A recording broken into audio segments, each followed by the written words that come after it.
My wife thinks I'm an idiot. That's the first thing you need to understand about this whole mess. I'm Evan Mercer, 34 years old, project manager at Henderson Construction Tech, and according to my wife, Naya, I'm about as sharp as a bowling ball. She doesn't say it outright, of course. She's too clever for that. Instead, she does this thing where she explains basic concepts to me like I'm 5, or she'll pause mid-sentence when talking to her family, as if she needs to translate everything into simple terms for poor, stupid Evan. The funny thing is, I let her think it. Hell, I encouraged it. Turns out playing dumb is the best intelligence gathering tool ever invented. Take last Tuesday. I'm sitting in our kitchen, supposedly absorbed in my morning coffee and construction reports, when Naya starts whispering into her phone. She thinks I can't hear her because I've got my earbuds in, but I learned a long time ago to keep the volume low during these little performances. He has no idea, she's saying, voice barely above a breath. Evan's too focused on his little building projects to notice anything else. The person on the other end says something that makes her laugh.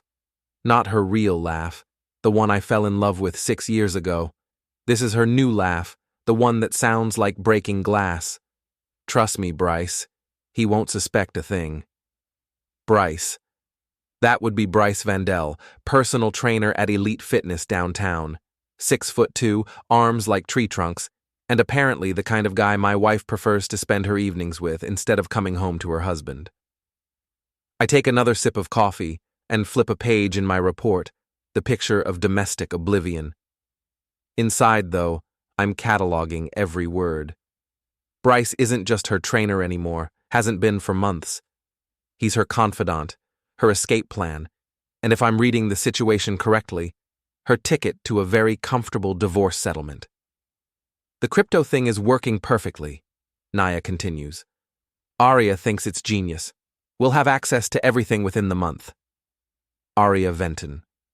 My mother-in-law, though she prefers the title family matriarch. Picture a woman who thinks she's the star of her own reality show, complete with designer everything and opinions on how everyone else should live their lives. She's been pushing this cryptocurrency investment scheme for weeks now. Something about getting in on the ground floor of the next big thing. What Naya doesn't know is that I've been doing my own research. Turns out this particular crypto opportunity has more red flags than a Soviet parade. The company doesn't exist, the founders are stock photo models, and the whole thing screams scam from orbit. But I've been playing along, asking just enough questions to seem interested, but not enough to seem suspicious. He'll sign the papers tonight, Naya says. I've got him convinced it's our future. She hangs up and turns to me with that smile, the one that used to make my day and now makes my skin crawl. Morning, honey. Ready for another exciting day building the future? I look up from my reports and give her my best dopey husband grin. You bet. Hey, did you print out those investment papers? I'm actually getting excited about this crypto thing. Her smile gets wider. They're on the counter. I'm so proud of you for being open to new opportunities. The papers are exactly what I expected. Dense legal language designed to confuse, but the bottom line is simple. Sign here to give Aria Venton power of attorney over our joint investment account. The account that currently holds our entire savings, plus the inheritance from my father that Naya doesn't think I know she knows about. This looks great, I tell her, picking up a pen. Just let me read through it one more time tonight. Make sure I understand everything. For just a second, her mask slips. I catch a flash of impatience, maybe even anger, before the loving wife expression slides back into place. Of course, sweetheart. Take all the time you need. She kisses my forehead like I'm a child and heads upstairs to get ready for work. Or to get ready to meet Bryce. Hard to tell the difference anymore. I wait until I hear the shower running, then pull out my phone and dial a number I've had memorized for 3 weeks now. Miles? It's Evan. Yeah, I know it's early. Listen, remember that favor you owe me? Time to collect. Before we dive deeper into this story, I have one small request. Please subscribe, drop a like, comment, and hit that hype button to boost this channel so more people can discover these incredible Reddit stories. Miles Harron has been my best friend since college. He's also a private investigator with a talent for finding things people don't want found. More importantly, he's the only person in my life who never bought into the poor, clueless Evan narrative. "What do you need?" he asks, skipping the pleasantries like always. "Everything you can find on Bryce Vandell and Aria Venton. Financial records, phone logs, social media, the works. And Miles, I need it fast." "How fast?" "Yesterday." There's a pause. "This is about Naya, isn't it?" "Among other things." "Evan, if you're thinking about doing something stupid—" "I'm not thinking about doing anything stupid," I interrupt. "I'm thinking about doing something smart. There's a difference." Another pause. "I'll have something for you by tomorrow night." "Thanks. And Miles, keep this between us." "Always do." I hang up just as the shower stops running. By the time Naya comes downstairs, I'm back to reading my reports, the picture of innocence. That evening, she brings up the investment papers again over dinner. We're sitting in our dining room, the one she insisted we couldn't afford, but somehow found the money for anyway. The chandelier she picked out casts everything in this weird golden light that makes her look like a stranger. "So, did you get a chance to review everything?" she asks, cutting her salmon with surgical precision. "I did. It's pretty complex stuff." "That's why we have Aria to guide us. She's been so successful with her own investments." "Right. Aria's success consists of inheriting money from her late husband and slowly burning through it with one get-rich-quick scheme after another. But pointing that out would require me to admit I've been paying attention, so I just nod. "I'm still a little nervous about putting everything into one investment," I say. "Maybe we could start smaller?" The fork pauses halfway to her mouth. "Evan, we've talked about this. Opportunities like this don't come around often. If we don't act now, we'll miss our chance." I know, it's a lot of money." She reaches across the table and takes my hand. Her touch feels cold. "Honey, do you trust me?" The question hangs in the air between us. 6 months ago, I would have said yes without hesitation. Now, looking into her eyes, I see a stranger wearing my wife's face. "Of course I trust you," I lie. "Then trust me on this. Aria knows what she's doing. This could set us up for life. Set someone up for life anyway." "Okay," I say, pulling my hand back to reach for my water glass. "I'll sign them tomorrow." She beams at me. "That's wonderful. I'll call Aria tonight and let her know." After dinner, she disappears upstairs with her phone again. I can hear her voice through the ceiling, excited and animated in a way she never sounds when talking to me anymore. I'm loading the dishwasher when she comes back down. "I'm going out for a bit," she announces, already grabbing her purse and keys. "Book club meeting." Book club. Right. The same book club that apparently meets every Tuesday and Thursday night, sometimes running until well past midnight. The same book club where none of the other wives ever seem to know what book they're supposed to be reading. "Have fun," I tell her. "Don't stay out too late." She gives me another one of those forehead kisses, and she's gone. I wait exactly 10 minutes, then grab my own keys and follow. Tracking your wife is easier than you'd think, especially when she believes you're too stupid to notice she's lying. Naya drives, like she does everything else, with complete confidence that she's the smartest person in any given situation. She doesn't check her mirrors, doesn't vary her route, doesn't even try to be subtle. Elite Fitness is in the trendy part of downtown, all glass and chrome and overpriced smoothies. I park across the street and watch as she walks in like she owns the place. Through the floor-to-ceiling windows, I can see her heading straight for the weight room. That's where I get my first good look at Bryce Vandell. He's exactly what you'd expect from a guy who makes his living helping bored housewives feel better about themselves. Tall, muscled, with that carefully maintained stubble that probably takes him longer to achieve than most people spend getting ready for work. He's got the kind of smile that says he knows exactly how good-looking he is and exactly how to use it. What surprises me is how natural they look together. Not like trainer and client, not even like new lovers. They move around each other with the kind of easy familiarity that takes months to develop. This has been going on a lot longer than I thought. I'm about to leave when I see them heading for the exit. Instead of coming out the front, though, they slip out a side door that leads to the parking garage. I wait, engine running, and sure enough, Bryce's car, a ridiculous red sports car that probably costs more than I make in a year, pulls out with both of them inside. Following them leads me to a part of town I've never seen Naya show any interest in before. Upscale bars, expensive restaurants, the kind of places where people go to be seen. They park outside a place called Meridian, all dark wood and soft lighting. Through the window, I watch them settle into a corner booth like they've done this 100 times before. But they're not alone. Aria is already waiting for them, along with two women I recognize as Naya's closest friends, Mara Chen and Kenzie Walsh. Mara works in real estate.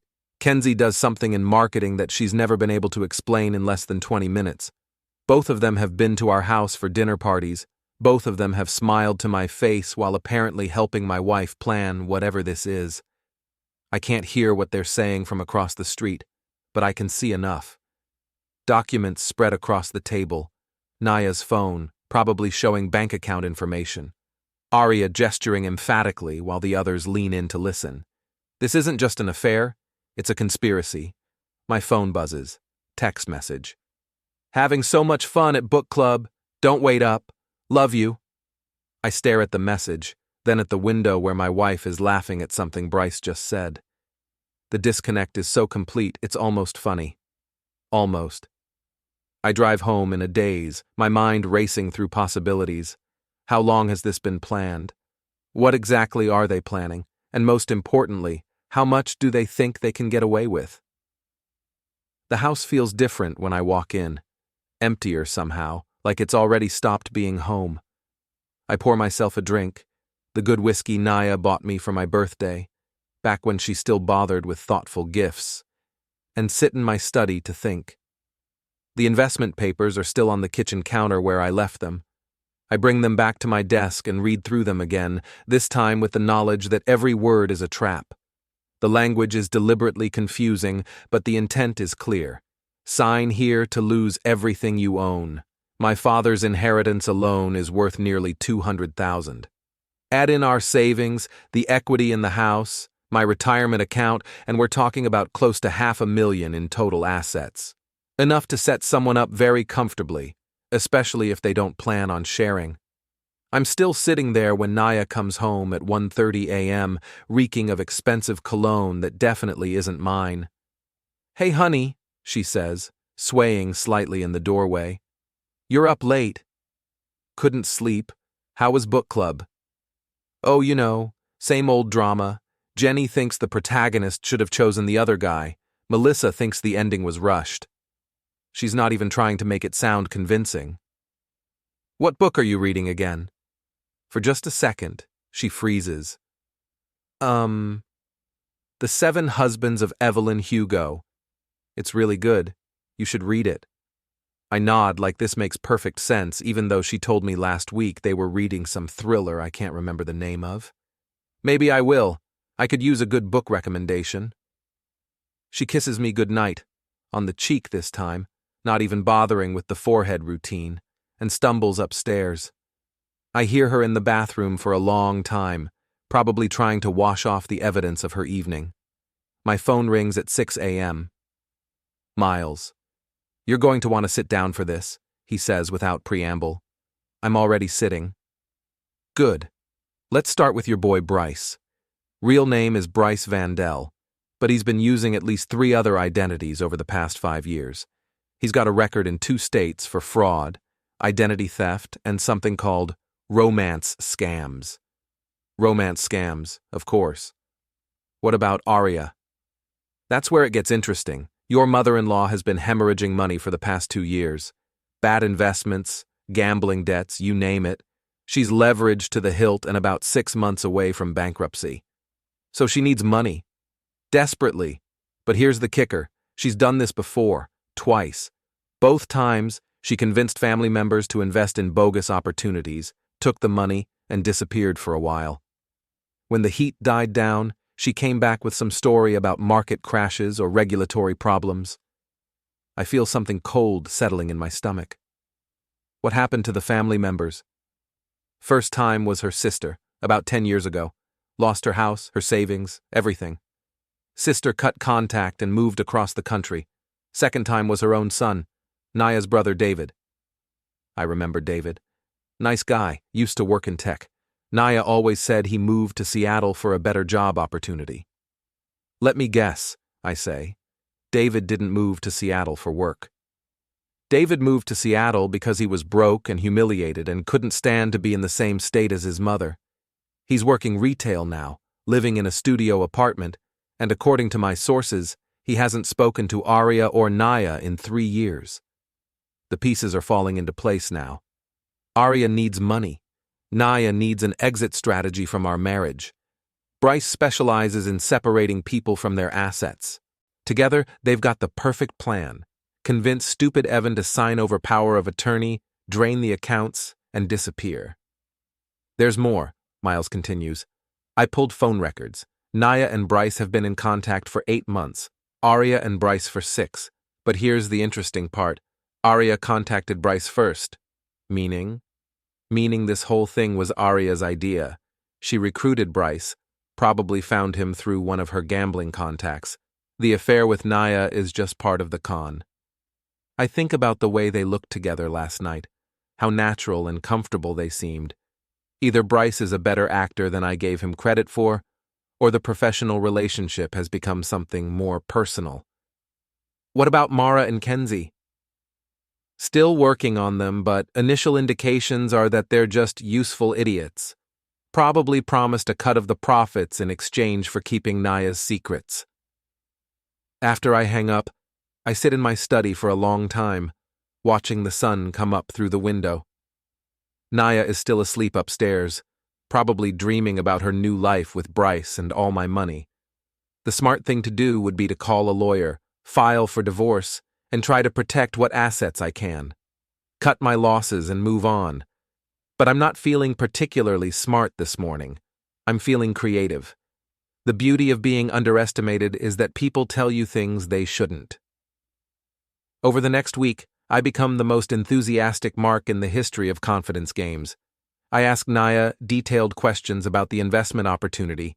I research cryptocurrency with the dedication of a new convert, and I even suggest we might want to invest more than originally planned. I've been thinking, I tell her over breakfast on Friday. What if we liquidated some of my retirement account too? I mean, if this is really the opportunity you and Aria think it is. She nearly chokes on her coffee. Really? You'd be willing to do that? Well, you're right about opportunities like this being rare, and I trust your mother's judgment. The lie comes so easily it scares me a little. But the look on Naya's face makes it worth it. Pure greed, barely disguised as excitement. I'll call Aria right away, she says. She's going to be so proud of you for thinking big. That afternoon, Aria calls me directly. This never happens. In 6 years of marriage, my mother-in-law has maybe initiated 5 conversations with me, and most of those were to criticize something I'd done wrong.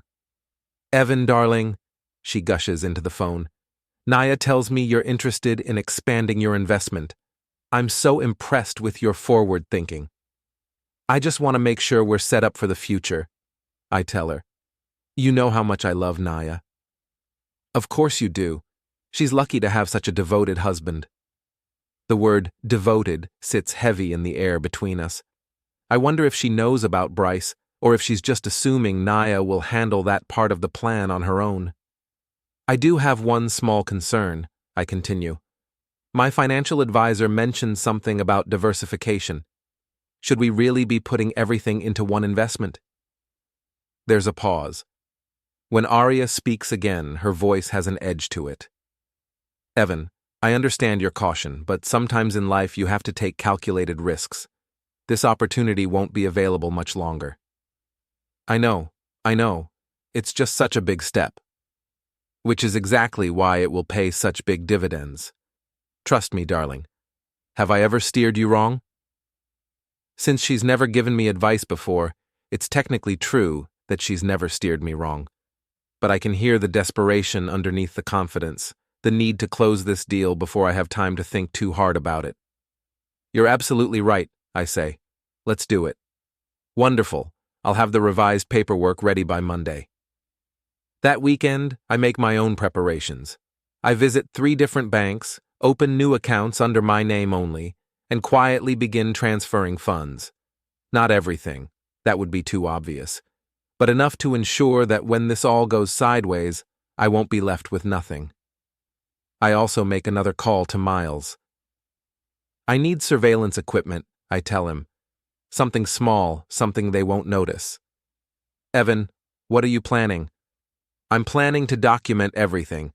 When this is over, I want evidence that will hold up in court. And then what? You file for divorce and try to recover your assets? I think about that for a moment. The legal route is certainly the smart play. File for divorce, present evidence of the conspiracy, and hope the courts see things my way. Even in the best-case scenario, it would take years to resolve, cost a fortune in legal fees, and probably result in me recovering a fraction of what I'm about to lose. Maybe, I say. Or maybe I get creative. Evan, don't worry. I'm not planning anything illegal. But I'm also not planning to just roll over and take it. Miles sighs. I'll drop off the equipment tomorrow night. But Evan, be careful. These people have already shown they're willing to steal from family. If they figure out you're onto them, they won't. I'm just poor, stupid Evan, remember. Monday morning arrives with unseasonable warmth and the kind of clear blue sky that makes you believe good things are possible. Naya is practically bouncing with excitement as she gets ready for work. Aria's bringing the papers by this evening, she announces. She wants to get everything finalized as quickly as possible. Great. I'll make sure to be home early. She kisses me goodbye with more enthusiasm than she's shown in months. I almost feel bad for her. Almost. At work, I have trouble concentrating on construction schedules and permit applications. My mind keeps drifting to the evening ahead, to the moment when I'll sign away my financial future and officially become a victim of my wife's conspiracy.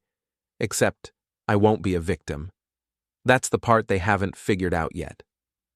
I leave the office at 4 and stop by the bank on my way home. My new account is growing nicely, fed by careful transfers over the past few days. It's not enough to replace what I'm about to lose, but it's enough to ensure I won't be helpless.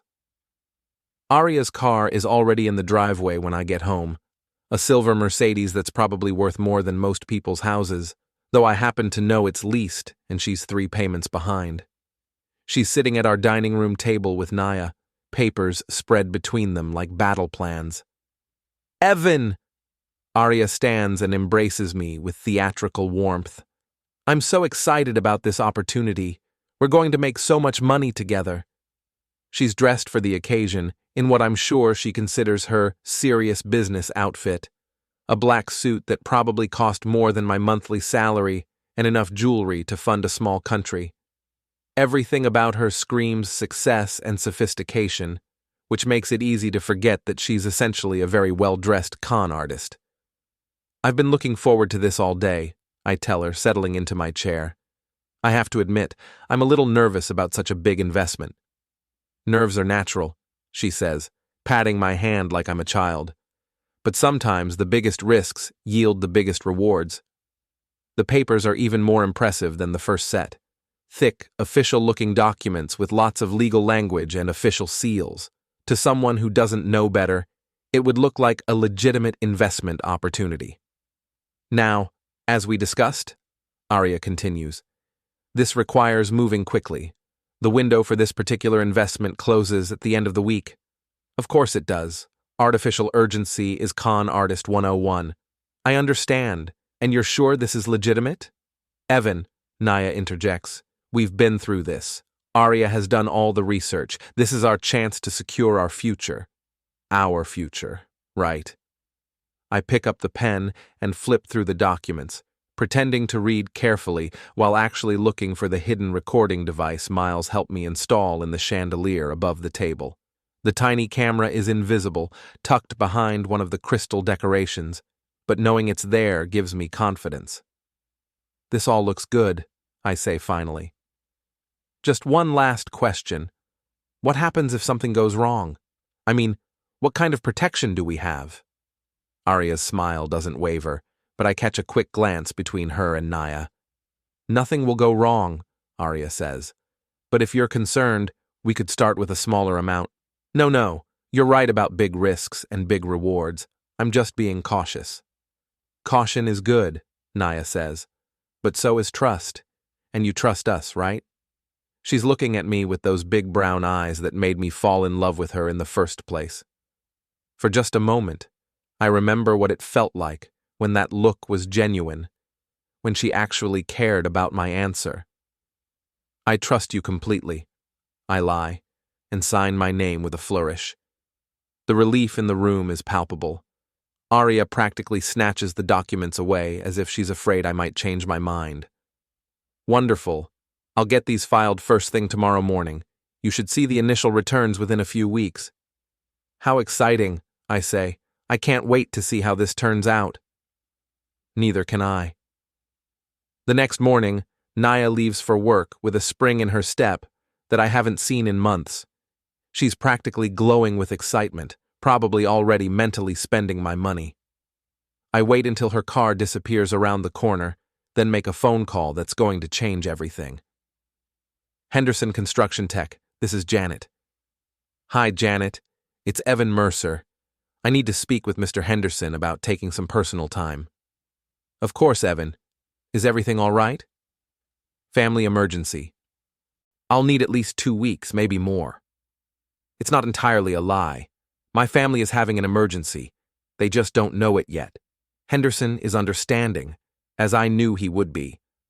I've been a reliable employee for 8 years, never missed a deadline, never caused drama. He tells me to take all the time I need and not to worry about work. If only he knew what I was really planning to work on.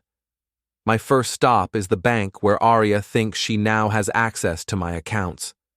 I walk in with a smile and ask to speak with the manager, a woman named Patricia, whom I've known for years. I need to report suspicious activity on my account, I tell her. Patricia frowns. What kind of suspicious activity? Someone has obtained power of attorney documents under false pretenses. I have reason to believe they're planning to steal my money. The conversation that follows is exactly what I hoped it would be. Banks take fraud very seriously, especially when there's potential liability involved. Within an hour, all my accounts are frozen pending investigation. Aria's power of attorney documents are worthless pieces of paper. But I'm not done. My next stop is the office of Robert Chen, the lawyer Miles recommended. He's young, hungry, and specializes in cases involving financial fraud. More importantly, he's willing to work on contingency, which means he only gets paid if we win. This is quite a conspiracy, he says after reviewing the evidence Miles gathered. Your wife, her mother, and this Bryce character have essentially committed wire fraud, conspiracy to commit theft, and probably a few other crimes I haven't thought of yet. What are my options? Well, the obvious route is criminal charges. The evidence is pretty solid, and the DA loves cases like this. White-collar crime with a personal betrayal angle. That's front-page material. And the not-so-obvious route? He leans back in his chair and studies me. What exactly are you hoping to accomplish here, Mr. Mercer? It's a good question. What do I want? Justice, revenge, my money back, all of the above? I want them to understand what it feels like, I say finally. I want them to experience the same shock, the same betrayal, the same helplessness that they planned for me. That's more philosophical than legal. Maybe. But I'm not interested in just sending them to prison. I want them to lose everything, the way they planned for me to lose everything. I want their friends to know what they are. I want their reputations destroyed. I want them to wake up one morning and discover that their entire lives have been turned upside down. Robert is quiet for a long moment. That's not really how the legal system works. Then maybe we need to get creative. When I get home, there's a message on the answering machine from Aria. Her voice is tight with barely controlled panic. Evan, darling, there seems to be some sort of mix-up with the bank. They're saying there's a hold on your accounts. I'm sure it's just a clerical error, but could you call them and sort it out? The investment opportunity is very time-sensitive. I delete the message and pour myself a drink. It's barely noon, but today feels like a special occasion. My phone rings 20 minutes later. Naya. Evan, what did you do? Her voice is shrill, all pretense of loving wife abandoned. What do you mean? The bank accounts are frozen. Aria can't access anything. They're saying there's some kind of fraud investigation. That's strange. Maybe I should call them. You should call them right now and fix this. Okay, I'll call them. But Naya, why does Aria need access to our accounts? I thought the investment was going to be handled through her company. Silence on the other end of the line. I can practically hear her brain working, trying to come up with an explanation that doesn't involve admitting the truth. It's complicated. The investment structure requires... Look, just call the bank and fix this, okay? Sure thing. I'll call them right after lunch. Evan, this is important. Call them now. I will. Don't worry about it. I hang up and turn off my phone. Let them panic for a few hours. That evening, I'm sitting in my study when I hear Naya's car in the driveway. She comes through the front door like a hurricane, slamming it hard enough to rattle the windows. Evan, where are you? In here, I call out calmly. She appears in the doorway, face flushed with anger and fear. Behind her, I can see Aria hovering in the hallway, looking like she'd rather be anywhere else. Did you call the bank? Naya demands. I did. Interesting conversation. What did they say? I lean back in my chair and look at her, really look at her, for what feels like the first time in months. She's still beautiful, still the woman I fell in love with, but there's something desperate in her eyes now that wasn't there this morning. They said someone filed a fraud report. Apparently, there's evidence that the power of attorney documents were obtained under false pretenses. All the color drains from her face. That's ridiculous. Who would file such a report? I did. The words hang in the air between us like a challenge. For a moment, nobody moves. Then Aria steps into the room, her composure cracking. Evan, I think there's been a misunderstanding. No misunderstanding, I interrupt. I know about Bryce. I know about the fake investment. I know about all of it. Naya sinks into the chair across from my desk. How long have you known? Long enough. Why didn't you say anything? Because I wanted to see how far you'd go. Turns out, pretty far. Aria tries to salvage the situation. Evan, if you just let me explain... Explain what? How you've done this before? How you bankrupted your own son? How you recruited a professional con artist to seduce my wife? Her mouth opens and closes like a fish out of water. Finally, she manages, I don't know what you think you know, but I know everything, Aria. Phone records, financial records, criminal background checks. I know about Bryce's real name and his history with romance scams. I know about your gambling debts and your previous investment opportunities. I know that you're about 6 months away from losing that fancy house and that overpriced car. The fight goes out of her all at once. She collapses into the remaining chair like a deflated balloon. What do you want? Naya asks quietly. It's the first honest question she's asked me in months. I want you to understand something, I tell her. You thought I was stupid. You thought I was weak. You thought you could manipulate me and steal from me and I'd never figure it out. You were wrong. Evan, I'm not finished. You want to leave me? Fine. File for divorce. You want to be with Bryce? Go ahead. But you don't get to steal from me. You don't get to destroy my life and walk away rich. That's not how this works. So what happens now? Aria asks. I smile at her, and for the first time in this whole mess, it's genuine.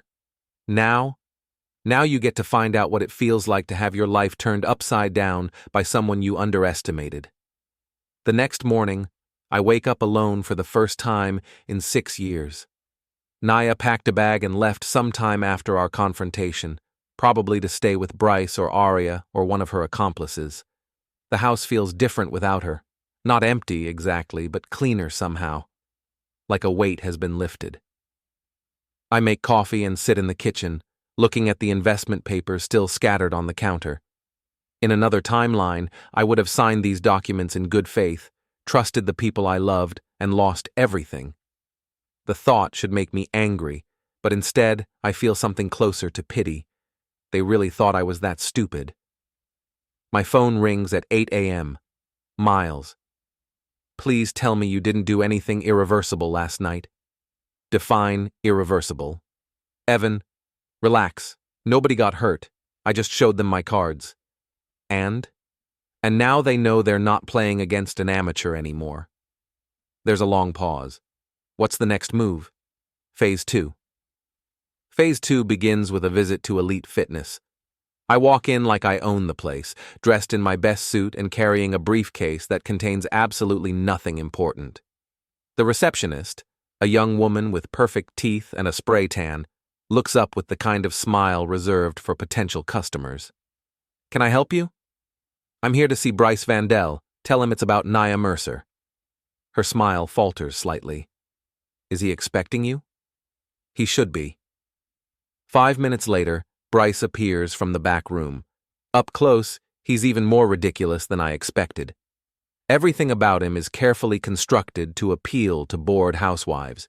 The perfectly messy hair, the tight t-shirt that shows off his physique, the confident swagger that says he knows exactly how attractive he is. You must be Evan, he says, extending his hand. I've heard a lot about you. I'm sure he has. I shake his hand, noting the expensive watch and the gym membership ring that probably cost more than most people's cars. I'm sure you have. Is there somewhere we can talk privately? He leads me to a small office in the back, closing the door behind us. The space is exactly what you'd expect. Motivational posters, protein powder containers, and a desk covered with what look like client files. So, he says, settling into his chair with practiced ease, Naya said there was some kind of misunderstanding with the bank. No misunderstanding. I know exactly what you people were planning. His expression doesn't change, but I catch a slight tightening around his eyes. I'm not sure what you mean. Come on, Bryce. Or should I call you Marcus? Or maybe Thomas? I understand you've used several names over the years. Now his composure cracks.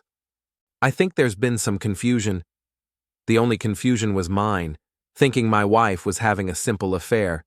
Turns out she was just part of a larger con job.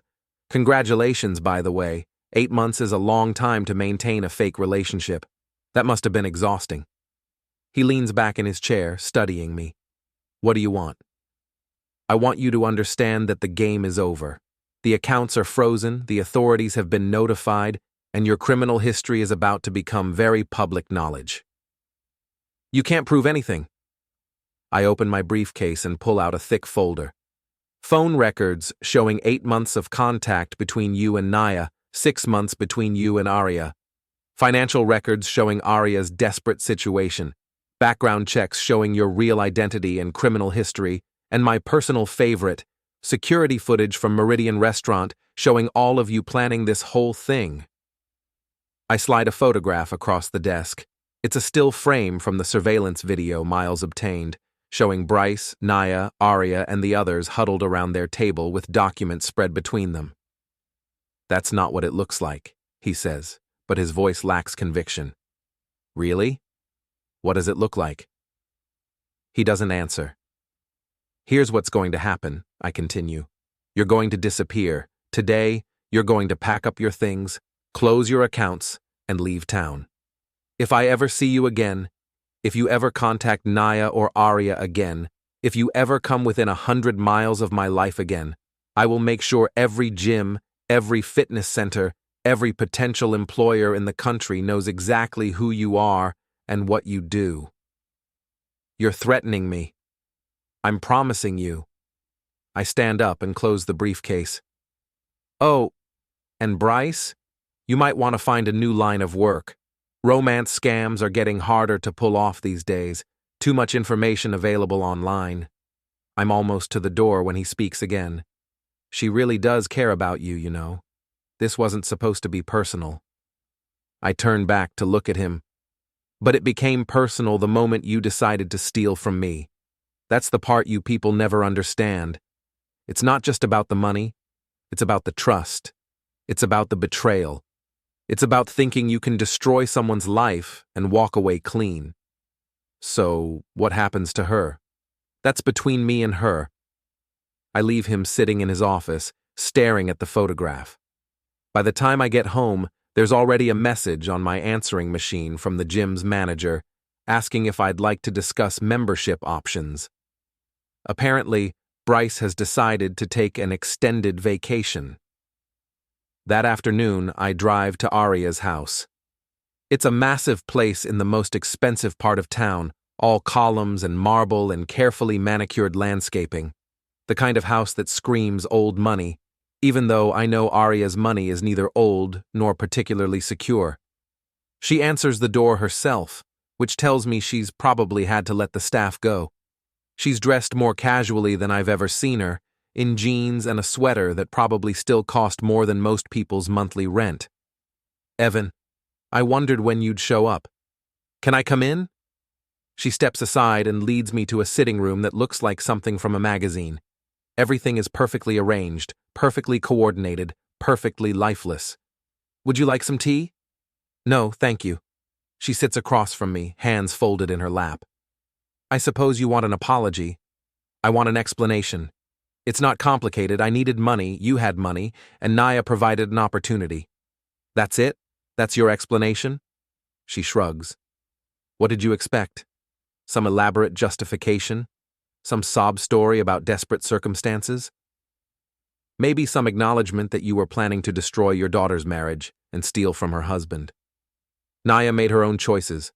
I didn't force her to do anything. You just provided the opportunity and the criminal to help her do it. Bryce is very good at what he does. Was. I think his career in romance scams just ended. For the first time since I arrived, she looks genuinely concerned. What did you do? I gave him some career advice. He decided to pursue other opportunities in other cities. You can't prove any of this in court. Maybe not beyond a reasonable doubt, but I don't need to prove it in court. I just need to prove it in the court of public opinion. I pull out my phone and show her a social media post I prepared earlier. It's a simple message. Warning to anyone considering investments with Aria Venton. Check her background first. Ask David Venton how his investment opportunity worked out. You wouldn't. I already did. Posted it on every social media platform I could find. Sent it to everyone in your contact list. Shared it with every investment group and social club you belong to. By tomorrow morning, everyone you know will have seen it. Her face goes white. That's slander. It's the truth. David is happy to talk to anyone who wants to verify his story. Turns out he's been waiting years for someone to ask. You're destroying my reputation. I'm sharing information. People can make their own decisions about what it means. She stands up abruptly and walks to the window, looking out at her perfectly manicured lawn. What do you want from me? I want you to understand that actions have consequences. I want you to experience the same helplessness you planned for me. I want you to know what it feels like when your whole world falls apart because someone you trusted betrayed you. And then what? Then you figure out how to rebuild, just like I would have had to do. She turns back to me, and for the first time I see something other than arrogance in her eyes. Fear, maybe, or regret. What about Naya? What about her? She's my daughter. Whatever she did, she's still my daughter. Then you should have thought about that before you involved her in a felony. I stand up to leave. Oh, and Aria, you might want to call your creditors. Let them know your financial situation is about to change. The sun is setting as I drive home, painting the sky in shades of orange and pink that remind me of better times. Times when I trusted the people I loved, when I believed in the future Naya and I were building together, when I thought I understood how the world worked. Those times are over now. My phone has been buzzing all afternoon with calls and messages. Naya, Aria, even Mara and Kenzie trying to understand what's happening. I ignore them all. There's nothing left to say. When I get home, there's a car in my driveway I don't recognize. A rental by the look of it. I park and walk to the front door, keys ready, but it opens before I can use them. Naya is standing in the doorway, and she looks terrible. Her eyes are red from crying, her hair is disheveled, and she's wearing the same clothes she had on yesterday. We need to talk, she says. I think we've said everything we need to say. Please, Evan, just, please. I follow her inside. She's been here for a while, judging by the coffee cup on the counter and the tissues scattered around the living room. She sits on the couch where we used to watch movies together, where we used to plan our future, where we used to believe we were happy. I never meant for it to go this far, she says. How far did you mean for it to go? I don't know. I was confused and scared, and Aria kept saying this was our chance to be financially secure. And Bryce, was he part of being financially secure? She looks down at her hands. That just happened. It wasn't part of the plan. Which part wasn't part of the plan? Sleeping with him or falling for him? Both. Neither. I don't know anymore. Do you love him? The question hangs in the air between us. It's the one I've been afraid to ask, and the one she's been afraid to answer. I thought I did, she says finally. But now I think I was just in love with the idea of being someone else. Someone more exciting, more adventurous. Someone who didn't have to worry about mortgage payments and retirement savings and all the boring stuff that real life is made of. So you decided to steal my retirement savings. I decided to take a risk, a stupid, terrible risk that would have hurt you and destroyed us and ruined everything good we ever had together. Would have? Did. It did all of those things. We sit in silence for a while. Outside, the sun finishes setting, and the streetlights come on, casting everything in harsh white light. What happens now? She asks. Now you live with the consequences of your choices. Are you going to press charges? I think about that. Criminal charges would mean trials, testimony, publicity. It would mean reliving this betrayal over and over again in courtrooms and depositions and legal briefs. It would mean spending years of my life focused on the worst thing that ever happened to me. No, I say finally. I think you've been punished enough. What do you mean? I mean you lost your husband, your mother's reputation is destroyed, your boyfriend has disappeared, and your friends now know exactly who you are. You're going to have to rebuild your entire life from scratch, just like I would have had to do if your plan had worked. And you think that's justice? I think that's consequences. She starts crying again, quiet tears that she doesn't bother to wipe away. I'm sorry, Evan. I know that doesn't fix anything, but I am truly, deeply sorry. I know you are. Do you think there's any chance we could try to work this out? I look at her sitting on our couch in our living room, asking if we can save our marriage after she tried to steal my life savings with her criminal boyfriend and con artist mother. The question is so absurd, it's almost funny. No, I say. I don't think there is. She nods like she expected that answer. Will you be okay? Eventually. I really did love you, you know. I still do. I know. But love isn't enough when there's no trust left. She stands up and walks to the door. I'll have my lawyer contact yours about the divorce. Already taken care of. She stops with her hand on the doorknob. Of course it is. You really did think of everything, didn't you? I had good teachers. After she leaves, I pour myself a drink and sit in my study, looking at the investment papers still scattered on my desk. Tomorrow, I'll throw them away, along with everything else that reminds me of the life I thought I was living. But tonight, I'm going to sit here and appreciate the fact that I'm not a victim. I'm not the poor, stupid husband who got taken by his wife's family. I'm not the cautionary tale about trusting the wrong people. I'm the guy who figured it out, who fought back, who won, and that's going to have to be enough.